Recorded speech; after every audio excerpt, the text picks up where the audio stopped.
I believe that this nation should commit itself to achieving the goal, before this decade is out, of landing a man on the moon and returning him safely to the earth.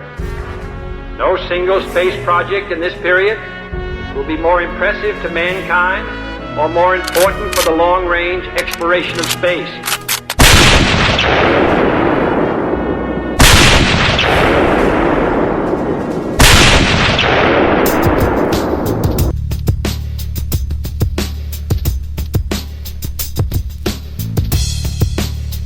What up, what up? This is your boy Rob Clark, welcoming you to the 22 November Network. Get ready for another exciting edition of the Lone Gunman Podcast, featuring me, that's right, your boy Rob Clark, coming at you. Stay tuned. Be right there.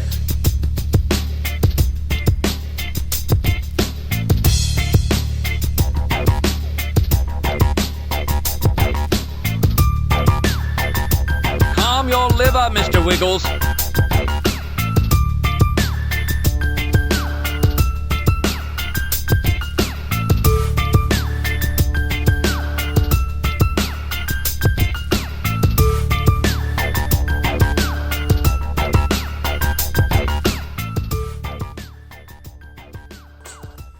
What is up, everybody? Welcome to the show. This is your boy Rob Clark from the Lone Gunman Podcast, episode number 52, with my very special guest all the way from Australia, Mr. Greg Parker.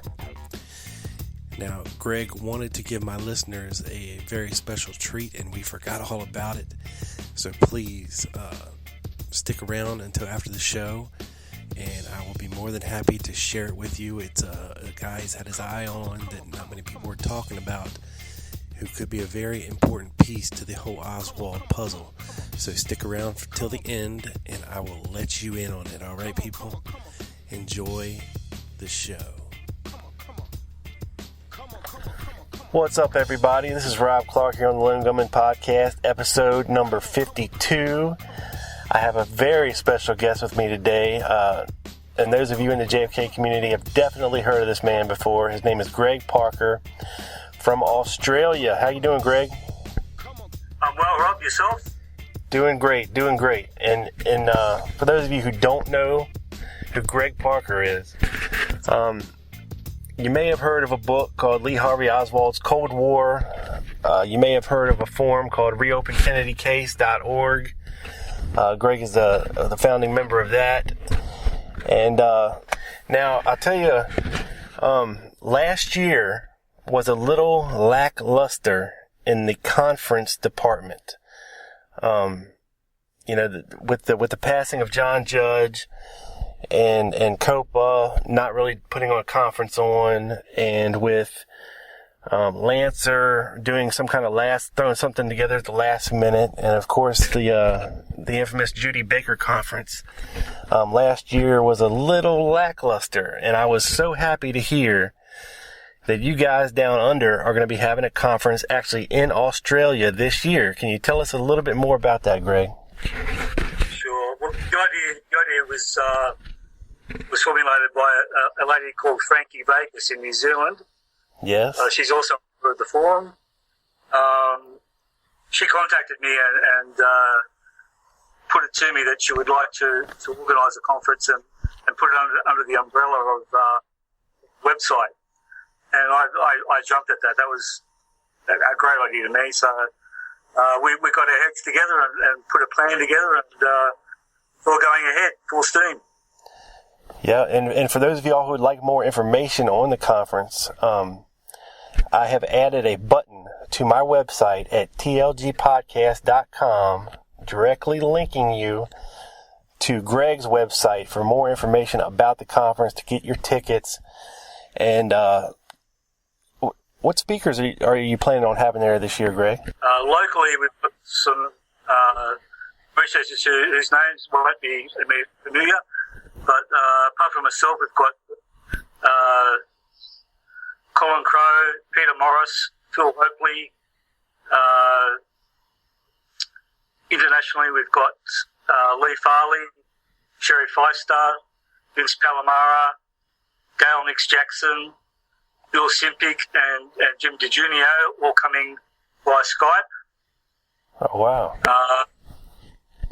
Sorry, I forgot. My apologies, Hassan Yousaf as well in Australia will be giving a talk. Look, we've got some special stuff lined up. We've got a song that will be making its debut at the conference. We're going to have a lot of fun. We're going to have giveaways. We're hopefully have a book signing and also a display of Kennedy memorabilia. Wow. Yeah, I was reading about that as some of Jack Ruby's stuff, some of the picket fence. Yeah. You know, it sounds like a good time, people. So, you know, it's still a ways away. It's in November, the 21st, and I think the 22nd, right? That's right, yeah. And look, anyone who's ever thought of coming to Australia and is interested in the case, combine the two and come out. Exactly. I couldn't think of a more perfect vacation than that. So, people, if you know, I don't know what's going on. Well, I do know something that's going on in Dallas this year, and I definitely wouldn't want to go to it. But the death of John Judge was a big downer for everyone. Yeah. And also, I believe there's been some problems at Lancet with health issues and stuff. But those things combined, I think, is where the problems lay for them. Yeah, and of course, Judy Baker's got to swoop in and make it all about herself, and of course her publisher is backing, you know, a conference, and I like to call them the kook conferences. Oh man, that lineup is. What can you say about the lineup of people? Nothing good, Greg. Nothing good. That's for damn sure. It's sad more than anything else. It really is. It is. Look, let's forget about Judy for the time being. We're going to have a lot of fun with our conference. It's going to be educational. It's going to be fun. They're the two main things we want to make it. And any profits that we get from that conference will be plowed into other projects. We're looking at hopefully making a documentary based on all the new research that doesn't get mentioned by the History Channel. We've got no experience in documentary making, but that's okay. It's a learning experience. We're going to go in there and have a go. Exactly, and you know the JFK research community is ever evolving, and you know just as much as the conferences started, you know, 20, 30 years ago, you know, it's kind of morphing into something a lot bigger, and you know, there for a while it was in a little bit of a lull, but I think there is going to be a big comeback of them here coming up, Greg. But that's good to hear. It's all positive. If that's what's happening, that's a positive. No doubt. And, you know, that's what it's all about, is actually, you know, getting to connect with like-minded people and being able to talk about the case with them and you know, get some new research out there. And, you know, that's what it's all about, really. Yeah. So, look, again, anyone interested, pop along to the website, have a look at the information, and you've got plenty of time to save some money to come out. So. That's right. And like I said, you can head over to the website, tlgpodcast.com, hit the button. It's that easy. You'll have everything at your fingertips for all the information about the 2015 ROKC conference in Australia. All right, Greg, let's get into it. You are the author of a very fine book, Lee Harvey Oswald's Cold War, Volume 1. And I know Volume 2 is hopefully going to be out this year, right? I'm aiming to hopefully get it out in time for the conference, but you know, I've got to make a living like anyone else, so it's difficult to find the time for it. I'm going to give it a go to see what happens. At stage I'm about halfway through it. Yeah, I mean, I know it's you know, it's hard to put a time frame on things like that, but so let's get into a little bit about your first book. What made you want to write that book, Gray? Well, I've always wanted to write a book, and if you're going to write a book, you might as well write it about something you're passionate about. And the other thing was, I kept kept seeing my research popping up in other people's books, and not always as I would use it. And that's a bit of a bugbear with me. So I thought, well, okay, it's about time I wrote my own book and used the information in the way I feel it should be used. Right, and it's becoming a big problem, with the internet, and a lot of people, don't credit the original source of the research that they use. I mean, I believe, once the information's out there, that's one thing, but you should always source as best as you can back to the original material and give people credit for the hard work that they do. Yeah, it's not that hard to do. But apart from that, it's also people have a right to know where the information has come from. Oh, definitely. So definitely. Either they trust the source or they don't. Right, and you did a very, very thorough job sourcing your book. Let me tell you. It's got a few citations. Yeah, a couple. Yeah. the publisher was very impressed, I can tell you. Yeah. Now your book is basically covers Lee Harvey Oswald's early life, right? The first volume covers what I think is a period in history that needs to be talked about in relation to JFK, and that's the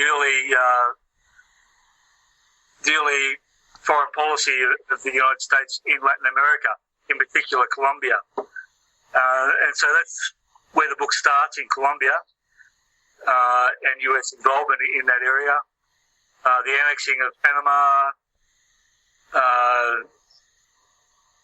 Cold War activities, all those sorts of things, but also, in particular, an assassination that occurred there of a guy called Jorge Gaitán, who eventually became known as the Colombian JFK. Although to me he was more the Colombian RFK.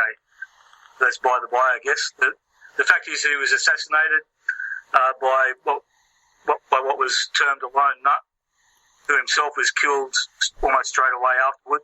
The whole thing was covered up. There was another person involved. I go right into the details, but let me tell you that the whole thing is a carbon copy of what happened to RFK. What happened afterwards is a carbon copy of the Warren Commission, as far as the investigation went.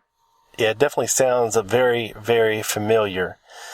And what I liked about your book, Greg, is some of the connections that you made between some of these older players in the game, such as Edwin Ekdahl, the Payne family. Can you go through some of those, maybe in the Sure. the relationship, with Ekdahl, Marguerite, Payne's, some of that? Well, with Edwin Ekdahl, it was never explained how he actually met Marguerite. That's just sort of brushed over in the whole thing.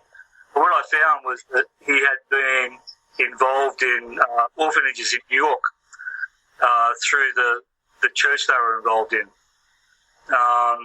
Is that the Lutheran one? The Lutheran church, that's it, yeah. And at the time that he went to New Orleans, Marguerite's boys were in the Lutheran orphanage. Right. And I think his involvement with that area of the church somehow connects him with how he met Marguerite. But after that, he went to China, and at a very interesting point in history, he seems to have got involved in politics over there. He comes back. He gets involved in various activities in New York, which tend to link him to the Socialist Party, which Ruth Payne's family was involved in. And I think I can't say for sure that he knew the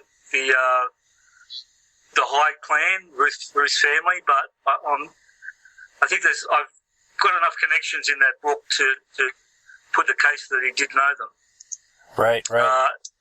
Apart from that, we've got the connections swirling around Youth House.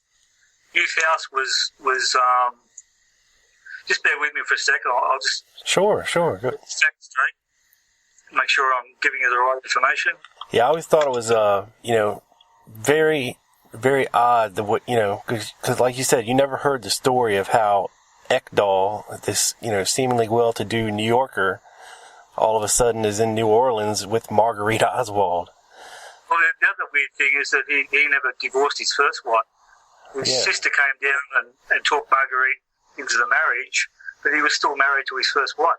He ended up being buried with her. So the whole marriage was basically a sham. The whole marriage was a sham, when after they moved to Fort Worth, there's two school records in Fort Worth where Edwin is actually listed as the sole guardian of Lee. Really, that's and that coincided with two times when they were separated, when he and Marguerite had separated. Yeah, they were moving around a lot too, around Dallas and Fort Worth too. It struck me as odd as how Marguerite got all this money, but well, he was loaded. I mean, he had quite a well-paid position with an electric company, with Youth House. That was funded by the Lavenberg Fund, and that was run by a family, a wealthy family called the Strauss family. Yes, the Strauss family. And they were involved in ownership of big department stores, book publishers, whole lot of things like that. The book publishers, they had on their books, E. Howard Hunt was one of their authors. Yes. One of the Strauss family had a holiday house on the island where the Paynes and the Hydes also holidayed, and where Ruth went on her way to pick up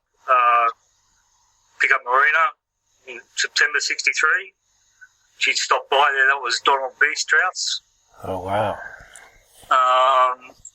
And they also they funded Youth House. They also built and funded the house where the Rosenbergs had lived for a while in the 40s. And of course, the Rosenbergs play into the Oswald story with the story about the pamphlet and all that. So yeah, they got Lee interested in communism, or supposedly. Yeah, well, it never happened. Okay, it's a false story that was floated. Yeah, that's a Warren Commission prop up there. Yeah, but I'll be explaining why in the next edition of the book. But it's the Rosenberg story is a bigger part of the whole thing than people realise. Cool. Now, in this book, you also cover a lot, actually the most that I've ever seen, on Oswald's older brother, John Pike, or John Pick, however you say it. And tell us a little bit about what John Pick said about Oswald. Well, John Pick's an interesting character. Everyone zeroes in on Robert, but I think they're zeroing in on the wrong person. Right. John, at the time Lee and Marguerite moved to New York City, was working for the Port Security Unit of the Coast Guard. The Port Security Unit was specifically designed to eradicate subversives from the waterfront. And to do that, they used FBI and ONI informants. The Navy, in recent decades, has admitted that program destroyed more lives than HUAC did, for instance. So it was a huge program, and it hurt a lot of people. And John Pick was part of that. You won't find that anywhere in his testimony. It's all covered over. Right. But that's all you have to do is look up the history of the Port Security Unit and see what they did. And it sounds very similar to what Lee was involved with in New Orleans with Bannister and meeting the ships down at the port. Except on a more official scale, yeah. Right. But I mean, the other interesting thing, I've got this knack of seeing patterns or whatever, but the thing of it is, what I noticed was that Lee, with his truancy, he never started truanting until he turned 13. the day he finished and quit truanting and started saluting that flag again, that was when John Pick left the Port Security Unit. Oh, really? So his period of truancy is bookended by those events. His 30th birthday and John Pick leaving the Port Security Unit. And the thing about the 30th birthday was that my investigation shows that where children are used as informants, and they have been historically, despite what anyone may tell you, it's usually mandated that the 13 is the youngest they use. Right. That's interesting. And I think you parsed out, of course, another Warren Commission lie that I guess it was somebody in Pike's wife's family that had told this story about Lee, attacking them with a knife, and but it turned out not to be true, right? Yeah, well, the story came from John Pick's brother-in-law, who he'd known for longer than he'd known his wife.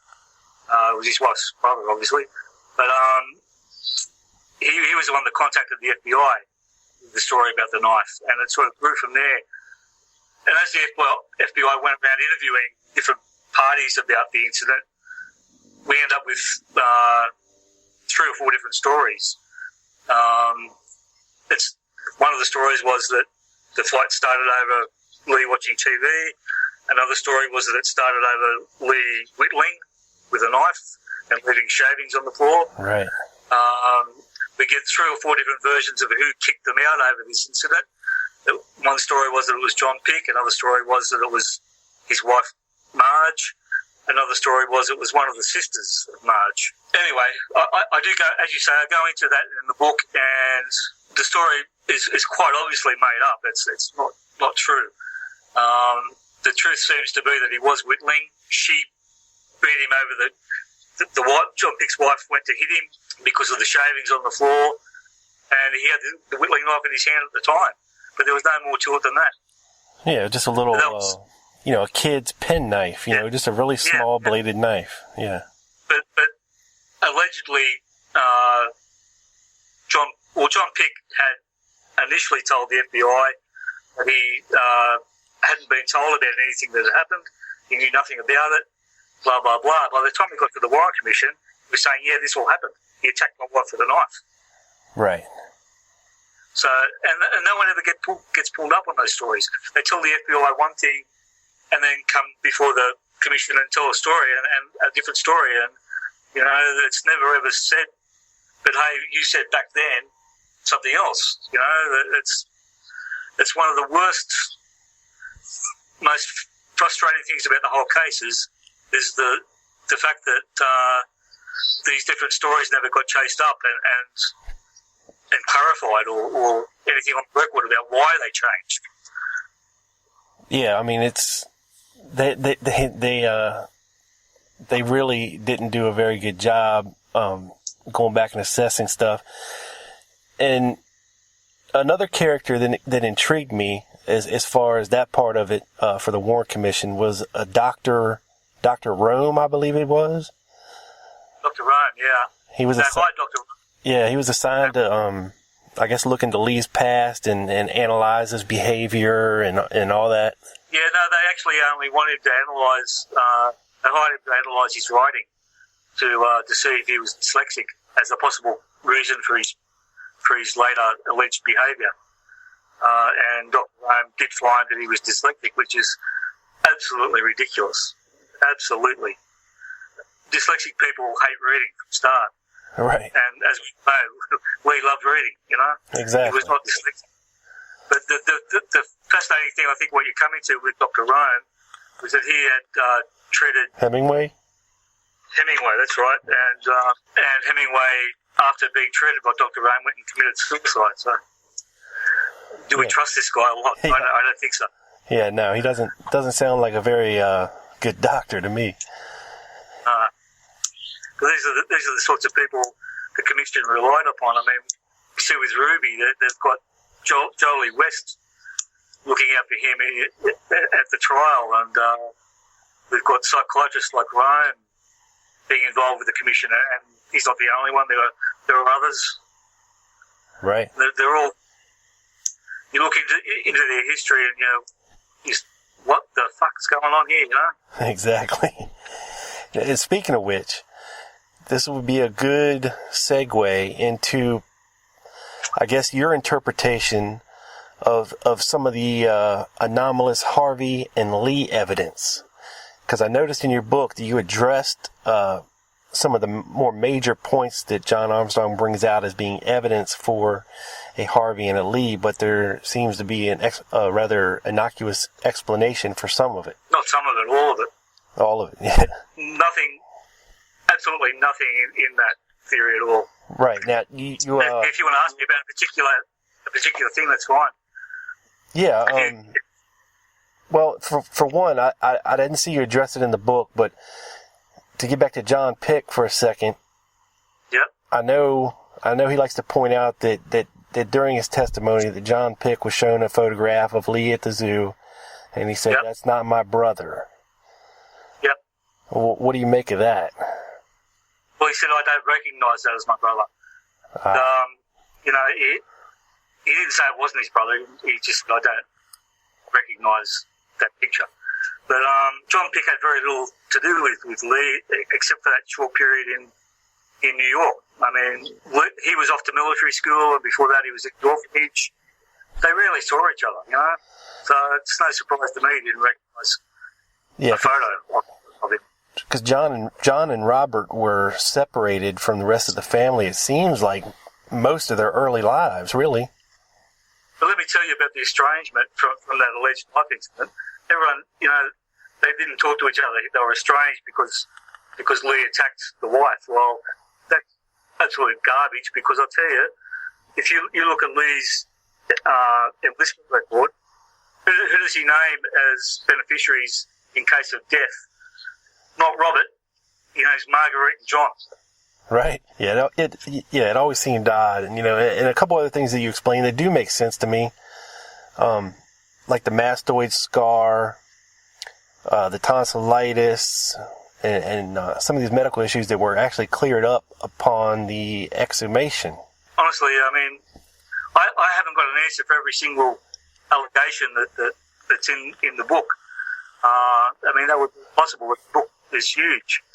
But I can guarantee you, if whatever allegation anyone wants to hit me with, I'll research it and find the answer.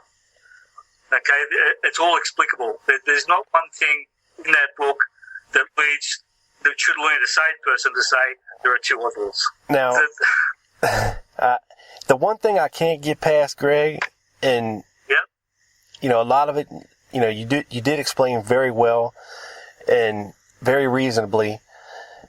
And the one thing not that I can't get past it, but that maybe I just don't understand it well enough, is the whole thing about Stripling Junior High School. Stripling Junior High, okay. Well, Robert's memory was proven to be less than brilliant in other areas. He assumed that his brother Lee would have gone there. That's all it was an assumption. He himself went there, and I'm sure anyone who remembered Lee are actually remembering Robert. Right. The other thing with Frank Cutlady, who always gets brought up in this, is that he was actually a friend of Jack White. Jack White, in coming to Cutlady's defence with me, he said, "Hey, he's been a 50-year-old friend of mine. I knew him at college, We were classmates together. He's honest. You've got to believe him." And this is what Jack was saying to me. And when I said, "Well, Jack, if that's true, that should have been stated in the book, because you helped a lot with the research of this book, and that's a conflict of interest, And as soon as I brought that up, he backtracked on being a friend. He said, "Well, no, actually, he was really a friend of my wife's, but I haven't seen him for 50 years. I only recently met up with him again." He can't have it both ways. Either he knew the guy well enough to vouch for his honesty, or he hadn't seen him for 50 years, one or the other. Right. Yeah, it seems to happen a lot in this case. It's so convoluted, after 50 years of people digging and turning stuff over and hearsay and obfuscation. It's hard to parse out the details, you know? Well, the other thing is we're expected to believe that the stripling still had Oswald's records at school. You know, the records weren't kept at schools; they were kept at the school district office. Right. That's where the records were, and that's where they got the records for all the other schools. In New Orleans, in New York, it was at the school district. In fact, in New York, they had to go to court to get the records. Let's get back to your book for a minute. I believe, of course, this is going to come a little bit later, I think, than the time frame of your book. But I remember reading somewhere there was an allegation that Ruth Paine was in some sort of a pen pal program with overseas servicemen, and that she could have possibly had correspondence with Lee then. Did you come across anything like that? No, I've heard that before. She was in a program through the Quakers, through the Friends Society, to have pen friends with Soviet citizens, and they actually sponsored some to come out. And that was all administered through the help of the State Department. And there is spooky aspects to that, which that's a long time ago. I was looking into that, names, dates, etc. Right. I'd have to go back and search for that again. But yeah, that was all part of it. There was all these exchange programs opening up at the time because Stalin had died. Khrushchev was making noises about opening up.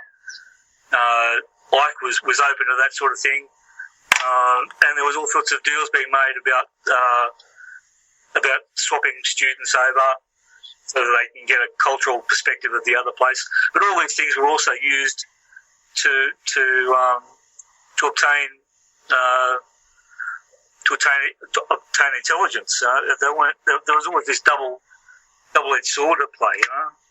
Oh yeah, most definitely. Now, your book, I will say, is different than many of the assassination books.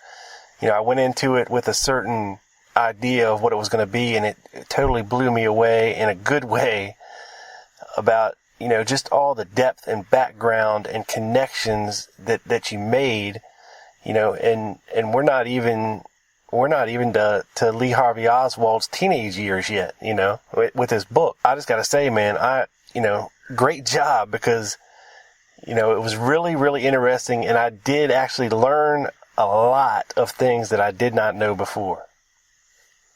Yeah, well, thank you, Rob. That's deeply appreciated. There's not man there. I wouldn't do this. I wouldn't involve myself in this and use up all this fun that I do it if I wasn't confident I could dig up a lot of new information, and that's what's happening. I've got at least two more books worth of new information to roll out. Right. Well, you definitely did it, and I encourage everyone out there to go pick it up, because you will learn something. You know, a lot of people want to focus on the events of that day, November 22nd, 1963, but it's just as important to understand the background, you know, of the alleged assassin and all these peripheral players that are in the narrative of the story. Like all good stories, it'll all get tied up neatly at the end. You will be, I promise you'll be blown away with the last volume in regard to who's related to whom in this case. Right. That's the kicker. That's where it all, there's a certain person who had motive, who was related to a key witness. Really? I can't wait, man. Because, you know, I don't know about you, but I swear it feels like I learn something new every day about this case, and then you got to reassess the way you put the pieces of the puzzle together, and, you know, to add to the way that you feel things actually happened, who was involved, and, you know, what really went down and who was behind it. Well, coming up in the next volume, you'll get the information on where the false defector program came from. You'll find out who recruited Lee Oswald, and you'll find out some new information about one of the Hyde clans that you wouldn't have known before. Wow. So that's coming up in the second volume. That's awesome. So there it is, people. Stay tuned for the second volume, and in the meantime, go get the first one. I'll put a link up to it, to the Amazon link where you can buy the book. It's available on Kindle. Is it in paperback, Greg? No, when I'm finished the second volume, I'm hoping to combine the first and second volumes in a paperback edition. Gotcha. Third volume will be based around his return to the US through the assassination, and then I'm looking at another volume after that, the aftermath, and also maybe looking at his brother's assassination and stuff like that. Right. So people definitely stay tuned and check that out. Make sure if you got plans, you want a vacation in Australia, you might as well time it with this. If you have an interest in the assassination, what could be cooler than that, Now, Greg, talk up your forum a little bit, because you have a lot of great researchers in your forum doing great things over there, don't you? Well, not a lot, not compared to other forums, but that's okay. We're quality over quantity. We're a hardcore little group, and I think we've got something special going. It's just amazing to see how it's all unfolded, and let me go through some of the research that's happening there now. We've got a guy called Ed Liddell, who's in Hawaii, who's doing some amazing stuff on Lee Harvey's escape from the Texas Book Depository. Just little things like the research done on the lousy bus ticket that he had, or allegedly had. Right. It's going to, if you hop along to the site and read the threads on that, you'll see just how big the lies were in this case. Lee was never on that bus, never in that cab. Other research that's going on will show that he never lived at North Beckley. Oh, wow. In fact, Ed's just found a video of Gladys Johnson saying that he actually had been there all that weekend. Huh. Yeah, I'd always had a little inkling, or just a feeling, or a what if, I guess you could call it. What if that wasn't really our Lee Harvey Oswald there at that Beckley residence? Well, it wasn't, because what we've learned, or what Ed's learned, and this is going to blow you away, you know the scrap of paper that has O.H. Lee written on it, and that's the proof that they've got that he lived there? Right. Well, guess what? There was a guy called Herbert Lee living there. Huh. It's Lee, Herbert Lee. And he was in room O.H. Lee. Wow. Yeah, I mean, and I'll tell you, some of the stuff I've been reading that Gokay Hassan Youssef has written, about the jacket and Larry Crayford. A lot of good stuff there, man. Tell you. Yeah, he's going to be giving a talk on Jerry Hill, Detective Jerry Hill, at the conference. So that'll be worth the price of admission alone. He's really nailed that particular area of the case, and Jerry Hill's got a lot to answer for. No doubt, because I think he was the guy that just happened to be at all three crime scenes, right? Yeah, he was Mr. Everywhere. Yeah, sure. Yeah, and probably responsible for helping to frame the Patsy, I'm guessing. But as far as the forum goes, yeah, we've a small group of hardcore researchers, myself, Hassan, Lee Farley in England, Liverpool, Ed Liddell, and a few others, but we've just got a great crowd of people. We're the only forum that's got four musketeers. That's what they call themselves, the Four Musketeers, and they keep the peace. They look out for everyone else. They bring a lot of fun to the forums, because that's what another thing that differentiates us. We do the serious stuff, but we also don't take ourselves very seriously. We have a lot of fun there. Right, and that's important. You don't want to get caught up being too serious. And it's. Even and people, I would highly recommend joining Greg's forum. Even if you're just a lurker, if you would just want to go there and read and learn, you don't have to participate if you don't want to, or don't think you can hang with the big dogs. And but it's definitely a very good resource for information that you put together there. Thank you. That's appreciated. The forum only moved to a new site last year, and it's slowly building up again, so we'll see where it goes. We're also part of the move was also a fresh start to more focus on what we can do to make what the forum is really about come true, and that's to get the case reopened. So the conference is one project we've got going. We've now started a Freedom of Information project where if anyone wants to make a request for documents, we will handle that for you. Okay, we'll do all that for you. So just come and see us. We'll only charge you what the charge is. If you want to make a donation on top of that, that's great. It'll help us with other projects. But if you're a writer, if you're writing a book or an article or whatever it may be, and you want to free up some time for yourself, come and see us, and we'll do all the documents for you. Yeah, and people, let me tell you from firsthand, it's a little bit of a pain in the ass to do it correctly, and Greg and company know how to do it correctly, and hopefully get the results that you want, because it couldn't be easier than that, and that's an awesome service that you're providing for JFK researchers, Greg. Thank you. And the other project I mentioned earlier is to make a documentary. Like I say, we have no expertise in that, but we're going to give it a red hot crack, and we know people and with different skills, and we'll see how it comes together. Right, and we just think it's wrong that none of whether it's our research or research on another forum, the news research that's happening that's happened in the last few years just doesn't get a look in with the History Channel or any of those other other places.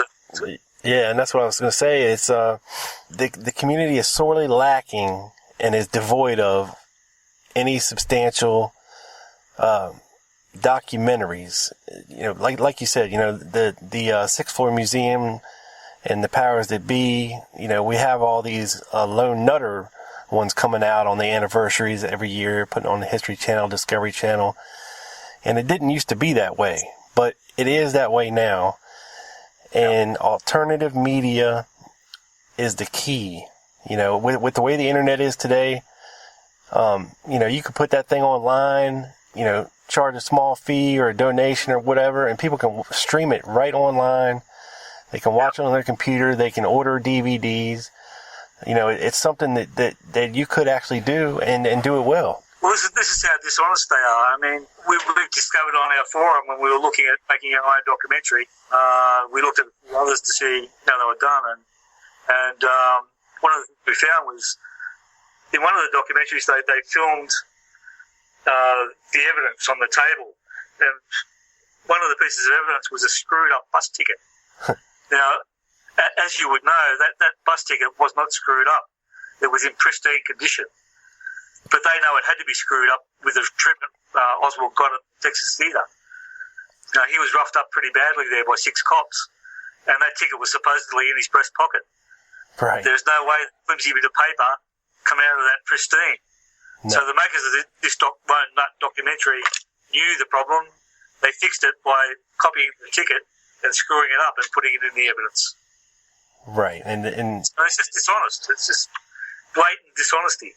Yeah, well, most of it is. Even when it comes to trajectories, and they get out their little laser pointers, and the whole thing is just a sham. But people that don't actually research the case intensely, they buy into all this shit. Yeah, mate, I got sick of after that documentary came out about the smoking gun or whatever it was. Yeah. About the driver doing it or whatever the hell that was about. I never watched it. I didn't want to make myself sick. But so I had people coming up to me and telling me, you're wrong. It was the driver.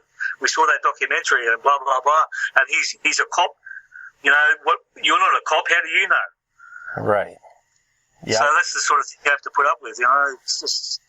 Yeah, because this guy was a cop that was coming up with this theory, he was believable. Yeah, I made the mistake of reading Mortal Error.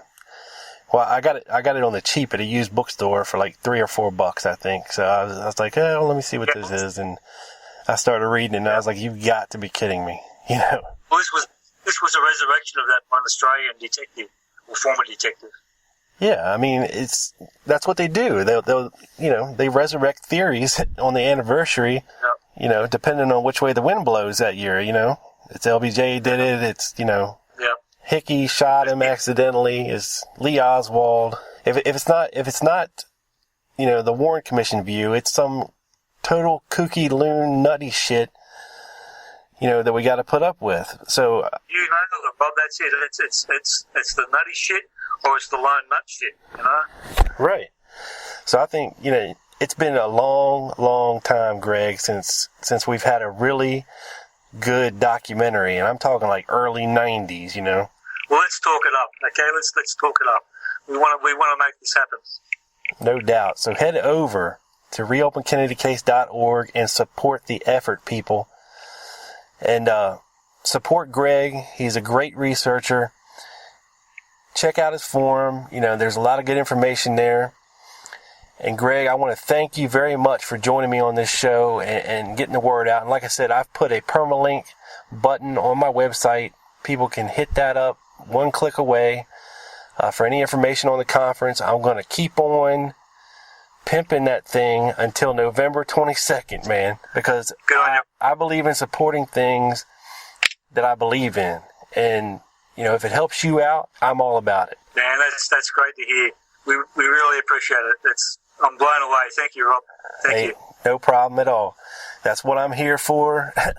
If I believe in it, I'm going to support it in 100% and encourage everyone, to check out your books. And I'm going to have all the links for everything you do, your forum, your book, the conference, everything up on the website for this show. People are going to be able to find it easily. And please, people, check out the book, Lee Harvey Oswald's Cold War by Greg Parker. You won't regret it. Greg, thank you very much for joining me, buddy. Thank you, Rob, for having me. It's been my pleasure. No problem. Hey, you stay on the line for me? People, this sumbitch is in the can, beamed up to the satellite, down directly to your ears. This is Rob Clark on the Lone Gunman Podcast.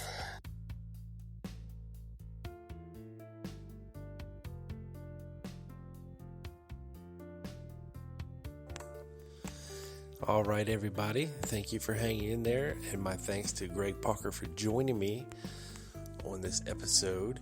And some crumbs that me and Greg would like to lay down for you. And it concerns the ONI, that is the intelligence arm of the United States Navy. And as most people know out there, Oswald's military records were destroyed back in the early 70s by fire. And but there is some other things out there. Now, this concerns a guy that was interviewed by the AARB, a military intel undercover operative named Donald Monier.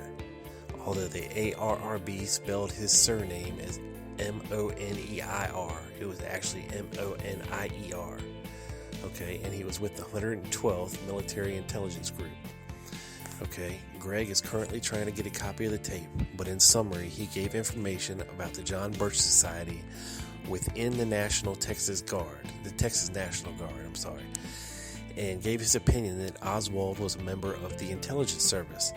The real kicker with this is that he said he recalled Navy Code 30 operations, which he claimed contained a fake defector program run by the ONI. Okay, when Greg started digging into this, he found that Navy Code 30 operations are ones housed in the Office of Naval Research. One of their Code 30 operations deals with recruitment, and he believes that that would be where the fake defector program would be hidden. He has contacted the PR department of the Office of Naval Research for comment, and they suggested that he get in touch with ONI, which he did do and have yet to hear back from. So people, start digging. The guy's name is Donald Monier. Okay? And I'll put up a link to something that he was possibly involved in drug sting operation. But there it is, folks. It could be possible proof that Oswald was part of an ONI fake defector program, not CIA. So please follow up, keep researching about it. And of course, Greg's going to have more about it in his next book. And we thank you very much for checking out this episode. As always, thank you for joining me on this episode number 52 of the Lone Gunman Podcast. This is your boy, Rob Clark, out.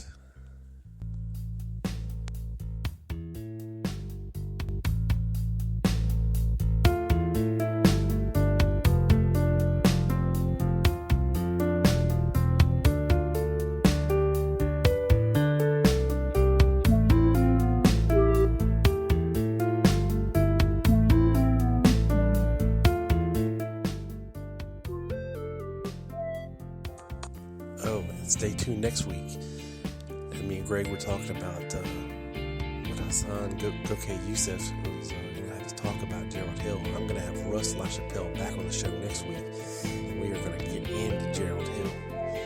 So if you can't make it to Australia this year to hear Gokay's talk, we're going to have Mr. Russ LaChapelle on the show next week. His own research, his own independent research. Gokay's independently corroborate each other. So next week, Russ LaChapelle, we're going to be talking Gerald Hill. See you.